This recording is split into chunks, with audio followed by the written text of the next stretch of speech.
Are you concerned about the Syracuse lead crisis? Yes, I am. Absolutely. I am concerned. I'm really concerned about the Syracuse lead crisis. Yes. Yes, I am. Yes. And why are events like this important to you? Events like this are important to me because it's so hard to find out about community organizing stuff that's happening, and I really want to know what I can do to help, and I know a lot of students like me are asking the same question. When I started on this journey advocating for children in lead, I was just one grandmother who was really pissed off with the statistics that I was hearing. I was hearing that Black and brown children were being poisoned at a rate of 10 to 1 of their counterparts. I was hearing that if you were a young Black male in my neighborhood, you had a 1 in 4 chance of being poisoned in your own home. I was hearing that Syracuse was poisoning 600 children per year, yet nobody was talking about it. I know from some of the classes that I've taken here at ESF that although the Flint, Michigan lead water crisis has made national news, the situation in Syracuse is actually about 3 times worse than that.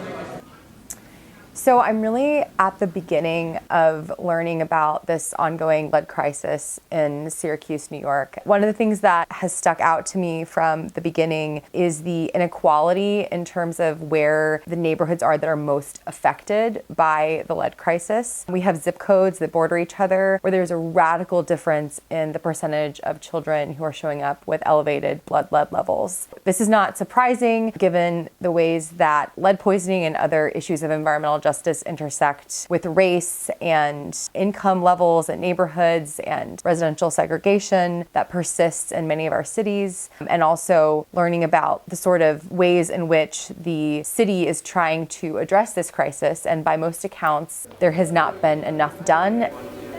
Well, I personally live in an apartment with lead pipes, and we also didn't get told about the fact that we have lead pipes. We sort of assumed just based on where we live, but we weren't told about it until about a month ago when we finally got a notice in the mail.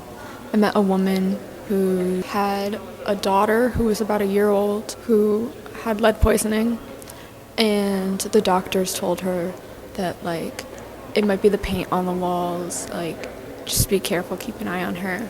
But she had no idea that there was lead in her water. So why are events like this important? Events like this are important to me because it's nice to see everyone come together.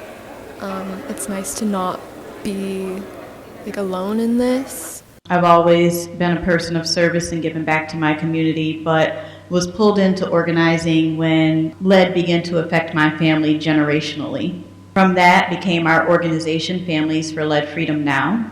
We are a group of families that came together when our voices weren't being heard and our children and grandchildren were being affected by the lead crisis, which is primarily lead paint here in Syracuse, but now is compounded by the lead and water crisis that has been ignored for some time. This, while it has been my home and I embrace the community and the community members embrace me, in speaking to them when I hear, quote, everybody got lead, it's infuriating. Right? But it's not that we need to be infuriating to the people who are affected, right, by this issue, by this mindset that they have been conditioned to own almost, right? It's the legislation, right? The legislators, right? Those things that they might not always or believe that they have the power to impact. New York State Department of Transportation were planning on putting an on and off ramp 110 feet away from an elementary school. It currently sits about 200 feet away, so in their project proposal, they were going to move it even closer. I went to one of the school board meetings and I said, here's the problem, I think we should be having a conversation around this. And one of the parents just said, what are we going to do? But we had a protest, we had a rally, we had a march, we had impacted people be speakers at the event. We had over 250 residents show up. It was a huge success. We had folks like Oceanna there, and they moved the roundabout. They moved it 2,000 feet away, and it was the first time that we know of where we had over 5,000 people submit public comments, and we had this protest, and they changed the design of the plan. Now, they never gave us credit. The community knew that it was us. Those affected communities, they know what's wrong. They've been living with it. They know how to fix it, but nobody's bothered to come and listen to them. So you need to listen. And then when you get those small wins, in our case, getting a local lead ordinance passed, that still needs a lot of work, but we passed it. You need to celebrate those little wins, and you need to remind them that it was their voice, that it was their power, that it was their energy that helped get that across the line. But the biggest advice I can give you is listen. You don't just gain information from community members, you gain that community, you gain camaraderie, and then you will also be surprised how that takes your work or where that takes your work. When we first walked in to meet with New York State DOT, there's a lot of stuff they didn't have to do. They're like, we're already treating the lead paint on the bridge as hazardous waste. And we walked in there with a pretty hefty list, and I think we walked away with everything on our list by the end of it.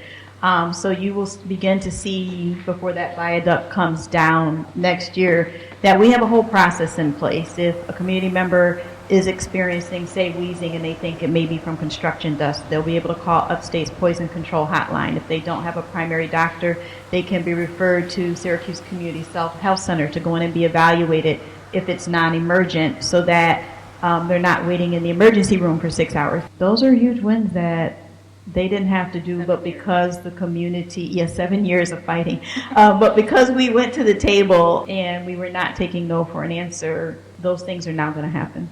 You as students have so much power. It's incredible, actually. If you get together and you make a statement, you interrupt a board meeting, you say this is not okay, you use your research skills and you show facts, you show statistics, and you use your power. So I encourage you to organize. So your voice matters. Keep talking, keep knocking on doors, keep making noise till someone listens. Whether it's making phone calls, whether it's writing letters, whether it's showing up at rallies or protests, all of that stuff matters. So I would encourage you to make sure you're standing up, you're speaking up, and you don't take no for an answer.